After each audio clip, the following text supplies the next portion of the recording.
আসসালামু আলাইকুম সুপ্রিয় শিক্ষার্থী, আমার এই ভিডিও যেখান থেকে দেখছো সবাইকে আন্তরিক শুভেচ্ছা এবং অভিনন্দন। আশা করি সবাই সুস্থ এবং ভালো আছো। আমরা আজকে আমাদের বিষয় গাণিতিক ধারণা এবং প্রয়োগ সম্পর্কে। তো এখানে বলছে লগারিদমের ধারণা ও প্রয়োগ, তাহলে বলছে এই অভিজ্ঞতায় আমরা শিখতে পারবো। এই অধ্যায়ে আমরা কি কি শিখবো সেটা দেখো। এখানে আমাদের বলছে যে সূচকের বৈশিষ্ট্য, বলছে লগারিদমের ধারণা, বলছে সূচক ও লগারিদমের মধ্যে সম্পর্ক, লগারিদমের ভিত্তি ও সীমাবদ্ধতা, লগারিদমের আর্গুমেন্ট ও তার সীমাবদ্ধতা, লগারিদমের সূত্রাবলী ও তার প্রমাণ, লগারিদমের বৈশিষ্ট্য, লগারিদমের প্রয়োগ। এই বিষয়গুলো আমরা শিখবো। ওকে, আচ্ছা, আমরা এখানে ছবি দেখতে পাচ্ছি, এটা একটা ব্যাকটেরিয়া অর্থাৎ জীবাণুর ছবি, এবং এখানে একজন বিখ্যাত ব্যক্তির নাম দেখা যাচ্ছে। তো আমরা তারপরে তাদের সম্পর্কে আমাদের নিচে বলা আছে, তো আমরা সেই সম্পর্কে একটু পড়বো। তো লগারিদমের ধারণা, তো লগারিদমের আসলে লগারিদমের উৎপত্তি এবং প্রয়োগটা কিভাবে হয় সেটা আমরা দেখব। এখন বলছে, তোমরা কি জানো ব্যাকটেরিয়া খুব দ্রুতগতিত বংশ বৃদ্ধি করে? মনে করো কোনো একটি পরিবেশে পরীক্ষা করে ব্যাকটেরিয়ার সংখ্যা শনাক্ত করা হয়েছে 4500। এই ব্যাকটেরিয়া প্রতি ঘন্টায় বংশবৃদ্ধি করে দ্বিগুণ। তাহলে প্রতি ঘন্টায় বলতে 1 ঘন্টায় তার দ্বিগুণ পরিমাণ বংশবৃদ্ধি করে, অর্থাৎ 45 দুগুণা যত হবে তত। তোমরা নিশ্চয়ই বুঝতে পারছো যে কয়েক ঘন্টার মধ্যে ব্যাকটেরিয়ার সংখ্যা বেড়ে যাবে। যেমন প্রথম ঘন্টায় ব্যাকটেরিয়ার সংখ্যা বাড়বে কত? 45 দুগুণা 90, অর্থাৎ 9 × 10, অর্থাৎ এখানে আমরা সূচকের ব্যবহার করেছি। দেখো 45 দুগুণা 90, তো এখানে আছে 2টা শূন্য, 90 অর্থাৎ 3টা শূন্য হবে, অর্থাৎ 1 দিয়ে আমরা যদি 3টা শূন্য লিখি এভাবে লেখা যায় 9 × 10⁻³ অর্থাৎ এখানে 1 2 3, এটাকে আমরা 10⁻³ লিখতে পারি। ওকে, দ্বিতীয় ঘন্টায় আমরা লিখতে পারি এই যে এই অংশটা দ্বিগুণ, তাহলে আমরা এই অংশটা কত পেলাম? 9000, তাই না? 9000 গুণ 2, তাহলে আমরা লিখতে পারি 1 এটাকে আমরা সূচকের মধ্যে প্রকাশ করা হয়েছে, তাই না? অর্থাৎ 9 দুগুণে 18, এখানে দেখো 4টা শূন্য, যেহেতু এখানে পয়েন্ট ব্যবহার করেছে এখানে আর একটা শূন্য যুক্ত করা হবে 4টা, অর্থাৎ 1/10⁻4 আকারে লেখা যাবে। অর্থাৎ আমরা সূচককে a⁴n আকারে লিখতে পারি, অর্থাৎ a হচ্ছে ভিত্তি এবং n হচ্ছে তার আমরা লিখতে পারি তার পাওয়ার সংখ্যা। হ্যাঁ, পাওয়ার সংখ্যা লিখতে পারি। এখন বলছে যে তোমরা জানো এ ধরনের আকারকে সূচক বলা হয়। দেখতেই পাচ্ছো সূচকের সাহায্যে আমরা খুব বড় বড় সংখ্যাকে অতি সহজে প্রকাশ করতে পারি। প্রথম থেকে দশম ঘন্টা পর্যন্ত ব্যাকটেরিয়ার বংশ কত হয় হিসেব করে 1.6 আমাদের পূরণ করতে বলছে। তাহলে আমাদের দেখো প্রথম ঘন্টায় আমরা পেয়েছি যে প্রথম ঘন্টায় বৃদ্ধি পেয়ে এত হয়েছে, দ্বিতীয় ঘন্টায় বৃদ্ধি পেয়ে কত হয়েছে? এত। তাহলে আমাদের শর্ত হচ্ছে সবগুলোর সঙ্গে সবসময় দ্বিগুণ পরিমাণে বৃদ্ধি পাবো, অর্থাৎ সবগুলোকে আমরা 2 দ্বারা গুণ করব। প্রথম ঘন্টার সাথে 2 গুণ করে দ্বিতীয় ঘন্টা পাবো, দ্বিতীয় ঘন্টার সাথে 2 গুণ করে তৃতীয় ঘন্টা পাবো, এভাবে চলতে থাকবে। তো আমাদের প্রথমে 2 ঘন্টা পর্যন্ত দেখা আছে যে প্রথম ঘন্টায় বলছে যে 45 দুগুণে 90, এটাকে যদি আমরা সূচকের মধ্যে প্রকাশ করি তাহলে 45 10⁻1, তাই না? 2⁻1 প্রথম ঘন্টা। তার দ্বিতীয় ঘন্টা বলছে 90 দুগুণা অর্থাৎ 9000, 9000কে 2 দ্বারা গুণ করলে 18,000 হয়। হ্যাঁ, একক দশক শতক হাজার 18,000। তো আমরা এটাকে লিখতে পারি সূচকের মাধ্যমে, অর্থাৎ এই যে এটা মূল সংখ্যা প্রথম ঘন্টায় 4500 বৃদ্ধি পায় এবং আমাদের ভিত্তি হচ্ছে 2, অর্থাৎ দ্বিগুণ হারে বৃদ্ধি পাবে। তাহলে দ্বিতীয় ঘন্টায় কত হবে? 2 দুগুণে 4, অর্থাৎ 2 দুগুণে 4, এই অংশটা গুণ করে যেটা হবে এই অংশটা গুণ করলে একইভাবে একই রকম হবে। তো আমাদের কাজ হচ্ছে দ্বিতীয় ঘন্টা, চতুর্থ ঘন্টা, তৃতীয়, চতুর্থ, পঞ্চম, ষষ্ঠ এবং দশম ঘন্টা পর্যন্ত কতগুলো বৃদ্ধি পাবে সেটা দেখা। তো চলো আমরা দেখে নেই। তো আমরা দ্বিতীয় ঘন্টায় এত পর্যন্ত পেয়েছি, তাহলে তৃতীয় ঘন্টা আমরা কি লিখতে পারি? তৃতীয় ঘন্টা দেখো লিখতে পারি যে এই যে আমরা 18 পাইছি, 18 যদি আমি গুণ করি পাই 3600 হবে, 36,000 হবে। তো এটাকে আমরা লিখতে পারি কি? দেখো আমাদের বেসিক বিষয় হচ্ছে এইটা, এটা বেসিক বিষয়, অর্থাৎ 45 গুণ 2 এর উপর কিউব। 2 এর উপর কিউব কেন? তৃতীয় ঘন্টা, তাই না? অর্থাৎ এইটা গুণ করে এটাকে আমরা সূচকের মাধ্যমে, এই অংশটাকে আমরা সূচকের মাধ্যমে প্রকাশ করলাম। ওকে, চতুর্থ ঘন্টা কি লেখা যাবে? অর্থাৎ এইটার সঙ্গে আবার 2 গুণ করতে হবে, তাই না? 72,000। তো এটাকে যদি আমরা সূচকে লিখে যাই তাহলে আমরা লিখতে পারি 45 × 10⁻4। তাহলে এখানে 4 কেন আসলো? এখানে চতুর্থ ঘন্টা, এই জন্য 4 আসলো। আচ্ছা, তারপর আমরা পঞ্চম ঘন্টা ঠিক এইভাবে লিখতে পারি, এইটার সঙ্গে 2 গুণ করব। হ্যাঁ, গুণ করলে আমরা এইটা অংশ পাবো। আবার এটাকে যদি আমরা সূচকের মধ্যে প্রকাশ করি তো 45 × 10⁻5, যেহেতু 5 হচ্ছে কারণ এটা পঞ্চম ঘন্টা। আবার ষষ্ঠ ঘন্টায় হবে এইটার সাথে 2 গুণ, তাহলে আমরা লিখতে পারবো এইটা অংশ। তাহলে এত অংশকে আমরা যদি আমরা কি আকারে প্রকাশ করি? সূচক আকারে প্রকাশ করি, তাহলে 45 × 10⁻6, কারণ কি এটা ষষ্ঠ ঘন্টা। ঠিক একইভাবে দেখো সপ্তম ঘন্টাটা আমরা এইভাবে করছি এবং অষ্টম ঘন্টাটাও আমরা যে আমাদের পাইছি সেটার সঙ্গে 2 গুণ করে আমরা আর যে অংশ পাইছি সেটাকে আমরা সূচকের মধ্যে এভাবে লিখতে পারি। আবার এটাকে আমরা 2 দ্বারা গুণ করে এটা পাইছি পাওয়ার পরে এটা 10 to the power 9 two the পাওয়ার 9 আর এটাকে যদি 2 দ্বারা গুণ করে তাহলে এটা পাওয়া যাবে। এবং দশমতম ঘন্টায় আমরা 45 into 10 to the power 2 to the power 10, তাহলে এখানে 10 9 এটা কি, এটা আমাদের সময়কে নির্দেশ করতেছে। সময় বৃদ্ধির সাথে সাথে আমাদের ব্যাকটেরিয়ার সংখ্যাটাও বৃদ্ধি পাচ্ছে, কি হারে? দ্বিগুণ হারে। ওকে, আচ্ছা আমরা পাঠ্য বই ফিরে যাই। তারপর পাঠ্য বই আমাদের পরবর্তী সংখ্যা কি বলছে?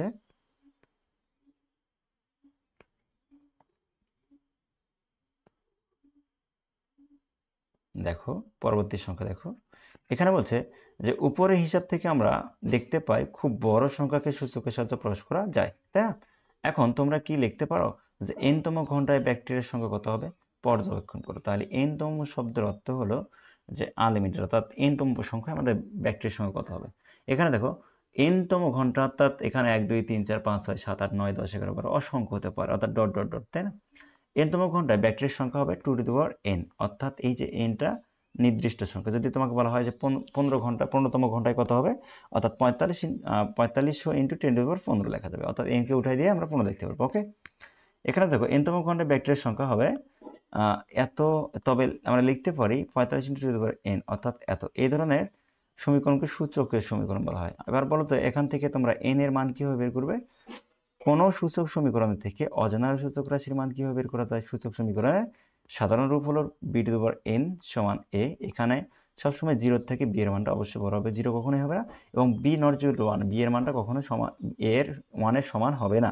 এখন প্রশ্ন হলো কীভাবে n এর মান বের করবে? তো আমাদের প্রশ্ন হচ্ছে যে আমরা যদি n এর মান জানা না থাকে, n এর মানটা আমরা কীভাবে বের করবো? তাহলে আমরা এটা সূত্র আমরা কীভাবে বের করতে পারি? দেখো এই ক্ষেত্রে আমরা লগারিদম ব্যবহার করতে পারি। লগারিদম ব্যবহার করে সূচকীয় সমীকরণকে লেখা যায় B to the power n সমান a, অর্থাৎ log B to the power a সমান n। তাহলে আমরা লিখতে পারি log B to the power a সমান n। তাহলে n হলো a এর b ভিত্তিক লগ।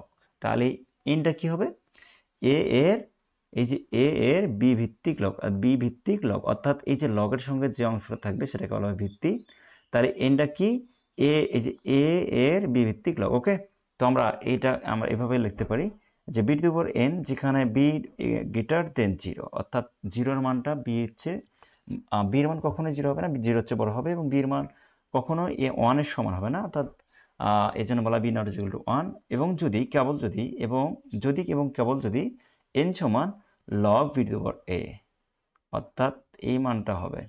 তাহলে আমরা এইভাবে লগের সাহায্যে n এর মানটা বের করতে পারবো। ওকে, আচ্ছা এখন জন নেপিয়ার ইনি একজন বিখ্যাত ব্যক্তি, তো সে সম্পর্কে একটু জেনে নিই। দেখো এখানে বিকে লগ এর ভিত্তি বা বেস বলা হয়। লগ হলো লগারিদম শব্দটির সংক্ষিপ্ত রূপ। তোমরা মনে অবশ্যই প্রশ্ন জাগছে যে কে সর্বপ্রথম লগ এর ধারণা দিয়েছেন। তাহলে চলো আমরা লগ সম্পর্কে সংক্ষেপে একটু জেনে নিই। লগস এবং এরিথমস দুটি গ্রিক শব্দ থেকে লগারিদম শব্দের উৎপত্তি। লগস শব্দের অর্থ অনুপাত এবং এরিথমস শব্দের অর্থ হলো সংখ্যা, অর্থাৎ লগারিদম শব্দটি অর্থ দ্বারায় সংখ্যার অনুপাত। স্কটল্যান্ডের গণিতবিদ জন নেপিয়ার একটি বইয়ের লগারিদম শব্দটি সর্বপ্রথম ব্যবহার করেন। তোমরা ইতিমধ্যে সূচক বা সূচকীয় রাশি সম্পর্কে বিস্তারিত জেনেছ। আসলে সূচকীয় রাশির মান বের করার জন্য লগ বা লগারিদম ব্যবহার করা হয়। আচ্ছা, তো আমরা পরবর্তী বিষয়টা দেখি। পরবর্তী বিষয়টা হচ্ছে সূচক ও লগ কিন্তু একই ধারণা, তবে তাদের এইভাবে দুইভাবে প্রকাশ করা যায়। যেমন যে কোনো সংখ্যাকে কখনো আমরা সূচকের মাধ্যমে প্রকাশ করি, আবার ওই একই সংখ্যাকে কখনো আমরা লগের মাধ্যমে প্রকাশ করি, তাতে সংখ্যাটির মানের কোনো পরিবর্তন হয় না। যেমন 9কে আমরা যদি লিখি যে 3 উপর স্কোয়ার, অর্থাৎ 3, এখানে 3 ভিত্তি এবং 2 হলো পাওয়ার, এভাবে সূচক আকারে লেখা যায়। তাহলে আমরা 3 3 9, অর্থাৎ 3 উপর স্কোয়ার ইকুয়াল 9 সূচক রাশি একটি সমতা, অর্থাৎ 3 3 9, এটাও 9 এটাও 9, তাহলে এটাকে সমতা বলা হবে। এই সূচক 2কে আবার কিভাবে লেখা যায় তোমরা কি বলতে পারো? আমাদের বলছে যে তোমরা কি বলতে পারো 2 হলো 9 এর 3 ভিত্তিক লগ।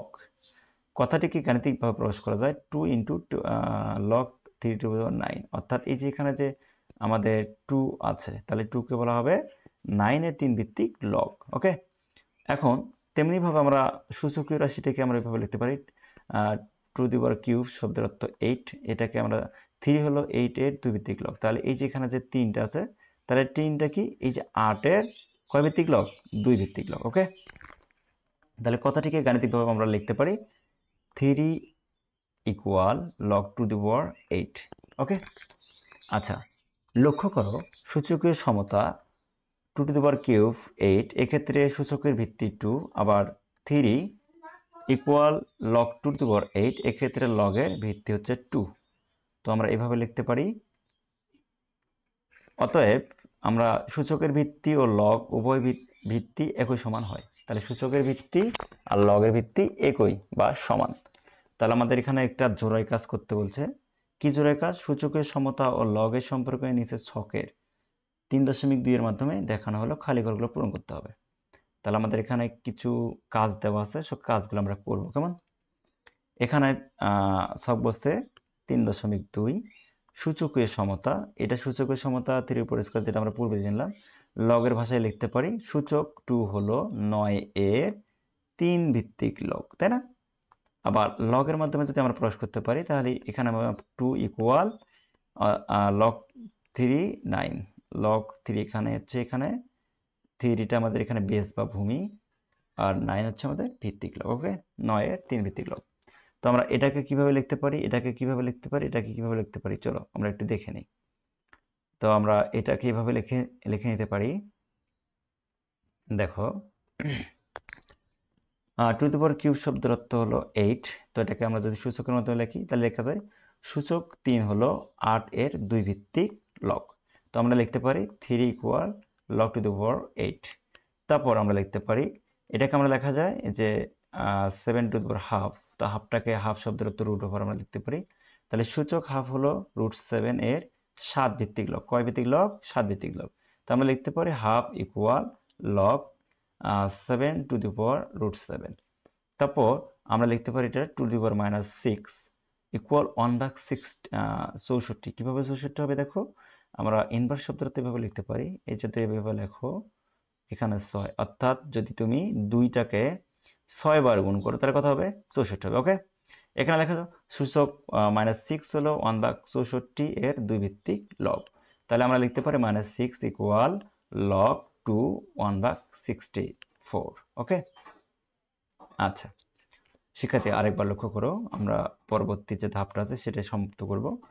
তো এখানে আমরা দেখতে পাচ্ছি যে 5 1/2, তো এটাকে আমরা রুট ওভার, যেহেতু আমরা আগে বললাম যে যদি আমরা ইনভার্স শব্দের অর্থ ভাগ, ইনভার্স শব্দের অর্থ ভাগ, তো ইনভার্সে হাফ, তো হাফ ইনভার্স শব্দের অর্থ রুট ওভার। ওকে, আমরা হাফকে রুট ওভার লিখতে পারি, 1/3কে কিউব লিখতে পারি। তো এখানে যেহেতু হাফ আছে, এটা কি হবে? এটা মিনিং হবে রুট ওভার। ওকে, তাহলে সূচক -1/2 অর্থাৎ হাফ হলো 1/√ওভার এর 3 কয় ভিত্তিক লগ?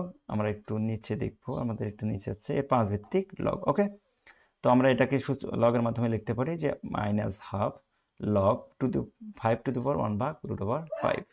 আচ্ছা, তারপর দেখো এখানে বলছে 3 টু দি পাওয়ার -4 আমরা 3 এর উপরে যদি তুমি কখনো ইনভার্স শব্দের অর্থ আমরা এটা লিখতে পারবো, ইনভার্স শব্দের অর্থ 1 কিসে আছে? 3 এর উপর 4 আছে। তাহলে এই যে 3টাকে 4 বার গুণ করো, 3টাকে 4 বার গুণ করলে কত হবে? 81 হবে।